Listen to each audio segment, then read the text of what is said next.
खान साहब ने किसी को मैंडेट दिया कि आप जाएं और शहबाज शरीफ हुकूमत से मुज़ाकरात करें। कोई इस तरह की कोई ख़बरें नहीं, हैं? हमने मैंने गौहर साहब से बात की थी, क्योंकि इमरान खान ने हमारे सामने तो ऐसी कोई बात नहीं की थी। तो गौहर साहब ने ये नहीं कहा कि मैंने ये बात की है। तो अब मेरे ख्याल में ये गलत ख़बर चल रही है कि मुज़ाकरात करें शहबाज शरीफ से किस चीज़ के ऊपर। नहीं, एक तो वो जो मेरी ट्रैवलिंग का था उसके लिए हाई कोर्ट के जज साहब ने कहा था कि एटीसी से भी अप्रूवल लें। तो अब ये कार्रवाई इस वक्त यहाँ पे शुरू करवाई है। एक एप्लीकेशन दी है लीगल, हमारा इधर केस चल रहा है सादकाबाद को, उसमें एप्लीकेशन पे अभी आर्गूमेंट्स होने, नोटिस लीगल केस की मैडम आई थी आज। आपा ये बताइएगा, कल परसों से जो है ना बड़ी ख़बरें चल रही हैं मुज़ाकरात की। आपकी खान साहब से मुलाकात हुई है, बैरिस्टर गौहर साहब भी आपके साथ मौजूद थे। उन्होंने कहा है कि खान साहब ने किसी को मैंडेट दिया कि आप जाएं और शहबाज शरीफ हुकूमत से मुज़ाकरात करें।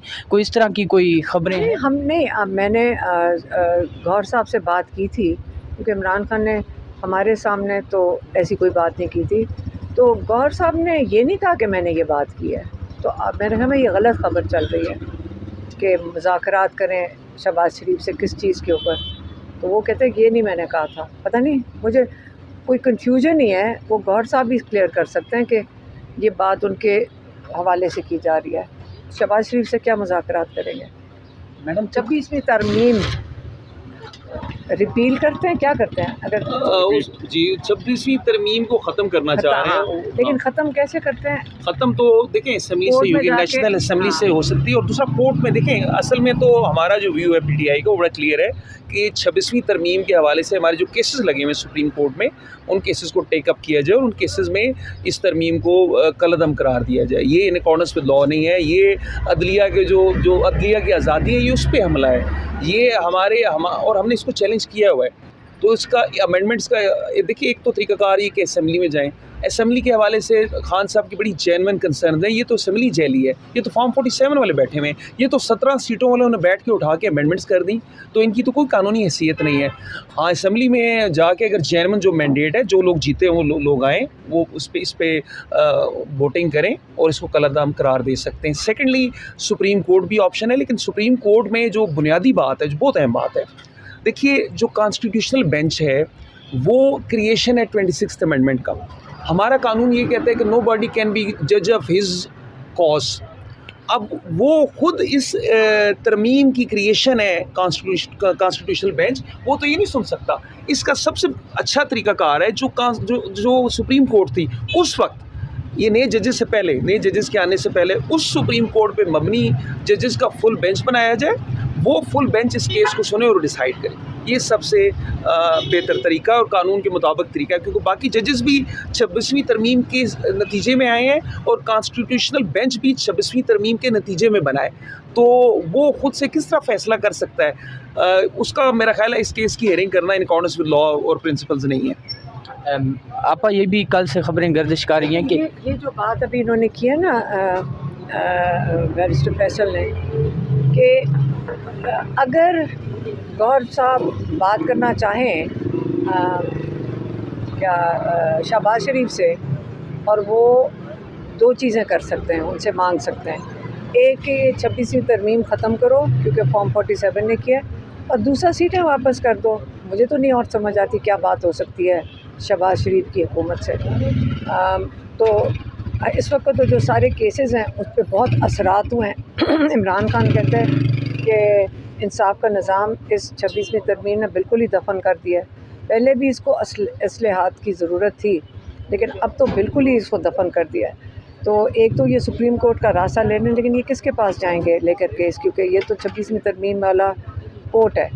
तो आगे लोग कहाँ से इंसाफ लेने जाएंगे, ये देखने वाली बात है। जब तक ये 26वीं तरमीम ख़त्म नहीं होती, जजेस को अपने जो उनको इंडिपेंडेंट और ऑटोनमस नहीं किया जाता, तब तक पाकिस्तानियों को भूल जाना चाहिए इंसाफ का निज़ाम दफन हो चुका है। मैडम 5 जजेस ने जो सुप्रीम कोर्ट को लिखा है, उनके जो है कल उनके नोट में ये भी था कि जब मुश्किल वक्त था तो हमारा नाम ये तारीख में लिखा जाएगा कि ये 5 जजेस जो है वो साथ खड़े हुए थे इंसाफ के लिए। उन 5 जजेस के बारे में क्या कहेंगी जो high court, Islamabad high court के, क्योंकि कल 5 का जो है वो साइन। अच्छा, मैं आपको बताऊँ, मैं तो कहूँगी कि पाकिस्तान के सारे जजेस खड़े हो जाएं और इंसाफ, ताकि वो सब का नाम तारीख़ में आए।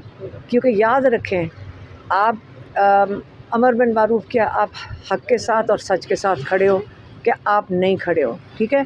तो जो खड़ा होगा वो भी याद रखा जाएगा, जो नहीं खड़ा वो भी याद रखा जाएगा। तो आपने इस वक्त उन लोगों ने, सारे जजेस ने फ़ैसला करना है कि आपने तारीख़ में सच के साथ खड़े होना है या आपने अपने इंसाफ के निज़ाम को दफन करने में हिस्सा लेने वाले जजेस माने जाना है। और सूरह निसा की 135वीं जो आयत है ना, वो मेरे ख़्याल में यहाँ बाहर लगा लेनी चाहिए। और आप सारे मेरे ख़्याल में अब हम उसको ये ज़रा प्रमोट करते हैं, जजेस को सुनाते हैं, ताकि ये आइंदा के लिए इनको पता हो कि अल्लाह ताला की कितनी सख्त सज़ा है अगर वो इंसाफ ना दे सके। तो मैडम फिर आप क्या देख रही हैं, ये जो सुप्रीम कोर्ट है इसमें जो आइनी बेंच बैठा हुआ है, जो कि 26वीं तरमीम की ही नतीजा है, उसके अलावा जो है जस्टिस जो हमारे सुप्रीम कोर्ट के हैं चीफ़ जस्टिस ऑफ पाकिस्तान, और उसके बाद आमिर सरफराज डोगर साहब जो कि हाई कोर्ट के जो है चीफ़ जस्टिस हैं, इनके बाद भी पीटीआई अभी तक यही रिलाय कर रही है कि हम अदालतों में जाएंगे और वहाँ से हमें इंसाफ मिलेगा। हालांकि यहाँ पे इंसाफ जो है वो एक किस्म का कत्ल हो चुका है। आप मुझे बताएं, अगर कोर्ट्स में नहीं जाएंगे इंसाफ के लिए तो कहाँ जाएं?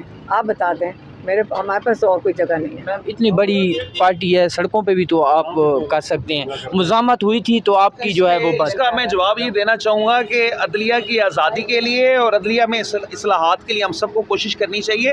ठीक है, हमारी बहुत रिजर्वेशंस हैं, इश्यूज़ हैं, लेकिन हमने बारहा अदालतों में जाना है इंसाफ के लिए। और बाकी जहाँ तक रोड्स पे जाने का इशू है या जहाँ पे फ्रीडम ऑफ एक्सप्रेशन है या जहाँ पे एहतजाज है, पुरअमन एहतजाज है, वो तो कानूनी और आइनी हक़ है, वो तो किसी भी वक्त इस्तेमाल किया जा सकता है। फैसल मलिक साहब ये बताइएगा, खान साहब के कितने केसेस ATC में अभी लगे हुए हैं और कल फिर एक दफ़ा अडियाला जेल में केस लगा हुआ है, उसके हवाले से भी बताइए। देखिए, खान साहब के 9 मई के हवाले से 12 केसेस चल रहे हैं। एक GHQ का केस है जिसमें 25 गुहान हो चुके हैं और बाकी 11 केसेस में नकूल तकसीम हुई है और आगे इनमें फ़र्द जुर्म वगैरह लगना है। तो कल फिर ये केसेस फिक्स है। 9 मई के 12 केसेस हैं। 9 मई के बाद जब खान साहब ने पुरअमन एहतजाज की कॉल दी तो बेशुमार FIRs उन पर काट देगी। 28 सितंबर के अलहदा केसेस हैं खान साहब पे, 5 अक्टूबर के अलहदा केसेस हैं खान साहब पे, 24 से 26 नवंबर के अलहदा खान साहब पे केसेस हैं। लेकिन इस टाइम जो केसेस चल रहे हैं वो 12 केसेस हैं 9 मई के, जिनमें चालान आ चुका है। सर ये बताइएगा, खान साहब के केसेस चल रहे हैं ATC में भी, बाकी अदालतों में 9 मई के केसेस भी,